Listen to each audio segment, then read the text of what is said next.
किसी भी कंपनी में ज्वाइनिंग करने से पहले कंपनी के बारे में कुछ पॉइंट्स आपको जरूर चेक करने चाहिए। हेलो एवरीवन, मेरा नाम है अमित। आप सभी का स्वागत है सॉलिट्यूड एजुकेशन के यूट्यूब चैनल पे।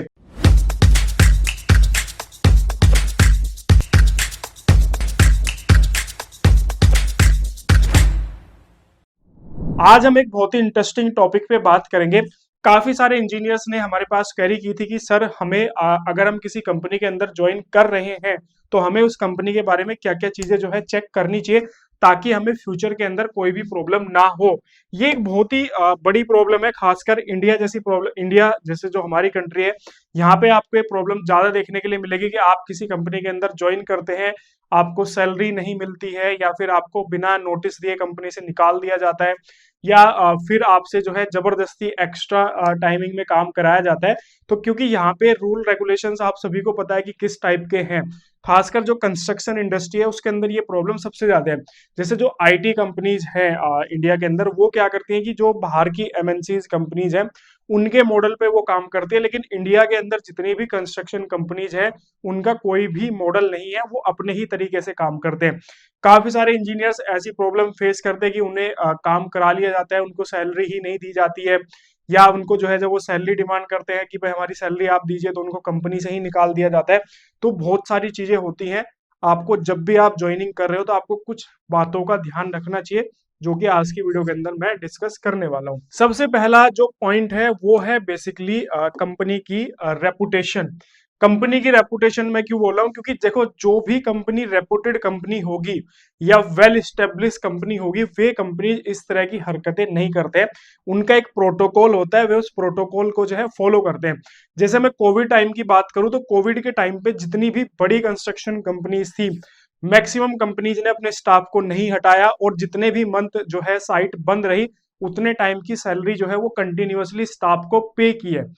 लेकिन इसके अलावा जितनी भी जो थर्ड ग्रेड की कंपनी थी उन्होंने मैक्सिमम स्टाफ को जो है चलता कर दिया, साथ ही साथ जो है काफी सारे स्टाफ्स की जो है सैलरी ही नहीं पे की। स्टार्टिंग में बोला कि हम बाद में थोड़ा थोड़ा करके देंगे, या बोला कि हम लोग सिर्फ 50% सैलरी पे कर सकते हैं, और लास्ट में जब देने की बारी आई तो उस टाइम पे कुछ भी पे नहीं किया। लेकिन जितनी भी जो बड़ी कंपनीज थी, सारी कंपनीज ने अपने जो एम्प्लॉयज थे उनको रेगुलर पे किया, और जितनी उनकी सैलरी थी उतना ही उनको पे किया। कोई भी डिडक्शंस जो है वो कंपनीज ने नहीं किया है। तो जब भी आप कोई भी जॉब के लिए अप्लाई कर रहे हो या फिर आप जब ज्वाइनिंग ले रहे हो किसी भी कंपनी के अंदर, तो सबसे पहले आपको जो है कंपनी की रेपुटेशन को जरूर चेक करना चाहिए कि एक्चुअल में कंपनी की क्या रेपुटेशन है। आप जो है लिंक्डइन जैसी जो वेबसाइट है उसका भी सहारा ले सकते हैं। जो एक्स एम्प्लॉयज हैं उस कंपनीज के, आप उनसे लिंक्डइन पे जाके चैट भी कर सकते हैं, आप उनसे फीडबैक ले सकते हो। इसके अलावा आप कंपनी के सोशल मीडिया पेज पे भी विजिट करके वहां से भी एक तरीके से फीडबैक ले सकते हो कि एक्चुअल में कंपनी की क्या रेपुटेशन है। तो इस चीज का आपको जरूर ध्यान रखना है अगर आपको जो है आपके साथ भी वो प्रॉब्लम ना हो जो कि काफी सारे लोगों के साथ में लाइफ के अंदर होती है।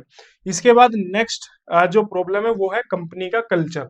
कंपनी का कल्चर है इन द सेंस, सबसे ज्यादा तो अगर आप देखोगे तो कल्चर जो खराब है वो कंस्ट्रक्शन इंडस्ट्री के अंदर ही है। कोई मतलब यहाँ पे कोई वैल्यू ही नहीं है एक ह्यूमन की। अगर आप देखो तो जितना काम जो है आपको कंस्ट्रक्शन इंडस्ट्री के अंदर कराया जाता है, शायद ही उतना काम जो है किसी अदर जो है कंपनीज के अंदर कराया जाता होगा। आपको ये मैं बताऊं कि बड़ी से बड़ी कंपनी एलएनटी जैसी कंपनी के अंदर भी 12 आवर्स की शिफ्ट होती है।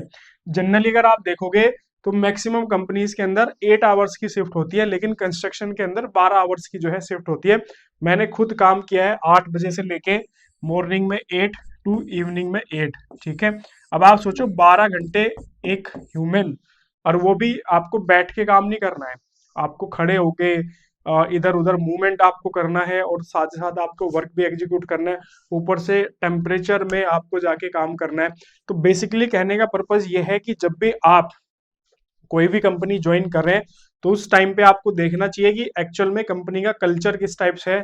कहीं यहाँ पे जो है ओवर स्ट्रेस तो नहीं दी जाती एम्प्लॉयज को, क्या यहाँ पे ओवर टाइम तो एक्स्ट्रा जबरदस्ती ओवर टाइम तो नहीं कराया जाता है। अभी रिसेंटली मैं कल ही एक न्यूज देख रहा था जिसमें एक लड़की थी जो कि सीए थी, और वो ओवर वर्क करने की वजह से जो है वो एक्सपायर हो गई। एक कंपनी में वर्क कर रही थी, जिसमें क्या हुआ कि उसने ओवर स्ट्रेस की वजह से, मतलब उसको इतना काम कराया गया कि ओवर स्ट्रेस की वजह से उसकी जो है डेथ हो गई। तो ये चीज आपको जरूर देखनी है कि एक्चुअल में जो कंपनी है उसका वर्क कल्चर कैसा है। क्या वो स्टाफ को स्टाफ की तरह रिएक्ट करती है या फिर स्टाफ को कुछ और एंगल से वो जो है देखती है। तो ये भी आपको देखना पड़ेगा अगर आपको लंबी रेस का घोड़ा बनना है या फिर लंबे टाइम तक आपको टिकना है। इसके बाद जो नेक्स्ट है वो है पे एंड बेनिफिट्स। देखो अल्टीमेटली कोई भी बंदा जो काम करता है वो किसके लिए करता है, पैसे के लिए काम करता है। तो आपको ये देखना है कि एक्चुअल में आपको जो सैलरी दे रही है कंपनी वो इंडस्ट्री स्टैंडर्ड्स जो हैं उससे मैच हो रहा है या फिर नहीं मैच हो रहा है। इसके अलावा कुछ अदर बेनिफिट्स आपको मिल रहे हैं या फिर आपको नहीं मिल रहे हैं। जैसे अगर आप बड़ी कंपनीज के अंदर जाओगे, एलएनटी जैसी कंपनी के अंदर अगर आप काम करोगे तो वहां पे आपको आपके और आपकी फैमिली को मेडिकल बेनिफिट्स भी आपको मिलते हैं। इसके अलावा और भी कई ऐसे एक्स्ट्रा बेनिफिट्स वहां पे होते हैं कि अगर आप उसके एलएनटी के परमानेंट स्टाफ हो तो आपको काफी सारे ऐसे बेनिफिट्स मिलेंगे जो कि आपको आपके सर्वाइवल के लिए काफी इंपॉर्टेंट वो रहेंगे। और आप एक बार एलएनटी जैसी कंपनी के अंदर अगर आप एक बार परमानेंट स्टाफ अगर आप बन गए तो वो जो जॉब है आपकी वो गवर्नमेंट जॉब से कम नहीं है, क्योंकि आप फिर वहां पे रिटायरमेंट तक ही वहां पे जो है काम करने वाले हो।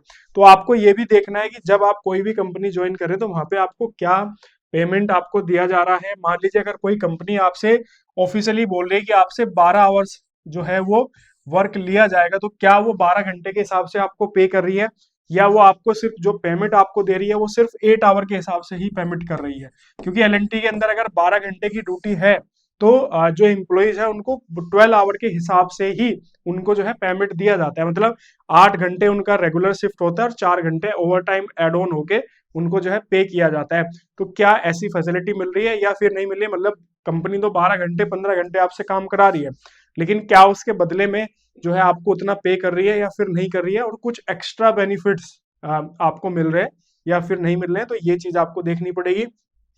इसके अलावा नेक्स्ट है ग्रोथ। देखो हमेशा जो है एक मोटिव होता है हर इंसान का कि मैं ग्रो करूं। मान लीजिए आज कोई फ्रेशर सिविल इंजीनियर है, वो आज 20,000 पे 25,000 पे अगर ज्वाइनिंग करता है तो वो कम से कम ये तो एक्सेप्ट करेगा ना कि भाई मैं अगर रिटायर हूं तो रिटायरमेंट के टाइम पे मेरी कम से कम 2-3 लाख रुपए सैलरी हो कम से कम एटलीस्ट, या मैं हर साल मेरी जो सैलरी है 10%, 5%, 10%, 15% इस हिसाब से ग्रो। देखो स्टार्टिंग में क्या होता है कि परसेंटेज जो होती है वो हाई होती है इंक्रीमेंट की। जैसे जैसे आपकी सैलरी बढ़ती जाती है वैसे वैसे परसेंटेज जो है वो रिड्यूस होती जाती है। क्योंकि क्या होगा, मान लो अभी आपकी 20,000 रुपये सैलरी है और अभी मान लो आपका 20% का इंक्रीमेंट हुआ तो आपकी सैलरी हो जाएगी 24,000 रुपये। ठीक है, अब पता चले कि आपकी सैलरी है 2 लाख रुपए, तो 2 लाख में तो 20% 25% का इंक्रीमेंट नहीं होगा ना, तो वही 5-7% का इंक्रीमेंट होगा। तो जैसे जैसे सैलरी बढ़ती है वैसे वैसे परसेंटेज ऑफ इंक्रीमेंट रिड्यूस होती है, क्योंकि अमाउंट काफी बड़ा जो है वो हो जाता है। तो आपको ये भी देखना है कि एक्चुअल में आप जो कंपनी ज्वाइन कर रहे हैं उसमें कोई ग्रोथ पोटेंशियल है आपके लिए या फिर नहीं है। मान लीजिए आप किसी भी कंपनी में आपने ज्वाइन किया तो क्या आप उसमें डायरेक्टर लेवल तक की पोस्ट तक आप, या फिर एटलीस्ट कम से कम जो एक बैरियर होता है सिविल इंजीनियर्स के लिए कि एटलीस्ट हम लोग जो है प्रोजेक्ट मैनेजर की पोस्ट तक जाएं या फिर ना जाएं, क्योंकि मैक्सिमम सिविल इंजीनियर जो है उसी लेवल तक जाके जो है अटक जाते हैं। कुछ ही परसेंटेज ऑफ इंजीनियर्स होते हैं जो उस लेवल से ऊपर की तरफ जा पाते हैं। तो क्या अगर आप किसी कंपनी को ज्वाइन कर रहे हैं तो क्या वहां पे इतना पोटेंशियल है उस कंपनी में ग्रोथ का कि आप कम से कम उस लेवल तक वहां पे पहुंच सको? तो ये सारी चीजें जो है वो आपको देखनी है। देखो अगर कंपनी की रेपुटेशन अच्छी है, आपको सैलरीज के इशू नहीं आएंगे, आपको ग्रोथ से रिलेटेड कोई भी इश्यूज जो है वो नहीं आने वाले हैं, और जो कंपनी का वर्क कल्चर होगा वो भी काफी अच्छा होगा। अगर कंपनी की रेपुटेशन ही काफी खराब है, जैसे कॉन्ट्रैक्टर फर्म्स जो होती हैं, कॉन्ट्रैक्टर फर्म्स में जैसे एलएनटी भी एक कॉन्ट्रैक्टर फर्म्स है, लेकिन जो इंडिविजुअल कॉन्ट्रैक्टर्स होते हैं कई कैंडिडेट के साथ में सबसे ज्यादा जो फ्रॉड होते हैं वो इंडिविजुअल कॉन्ट्रैक्टर के पास में ही होते हैं, क्योंकि उनका खुद का कोई स्टैंडर्ड नहीं होता, साथ ही साथ उनका खुद का कोई फ्यूचर नहीं होता। आज उनके पास में काम है, आपको सैलरी दे रहे हैं, काम नहीं हुआ आपको चलता कर देंगे, आपसे पूछेंगे बोलेंगे भी नहीं कि भाई हम नेक्स्ट मंथ से मत आना, या फिर आपको नोटिस भी नहीं देंगे, वो आपको इमीडिएट इफेक्ट से हटा देंगे।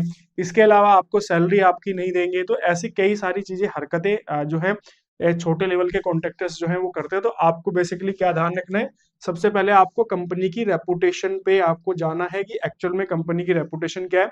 कल्चर, पे बेनिफिट और ग्रोथ वो अपने आप आपको मिल जाएंगे। तो आपको ये वीडियो अगर अच्छी लगी है तो लाइक करो, शेयर करो।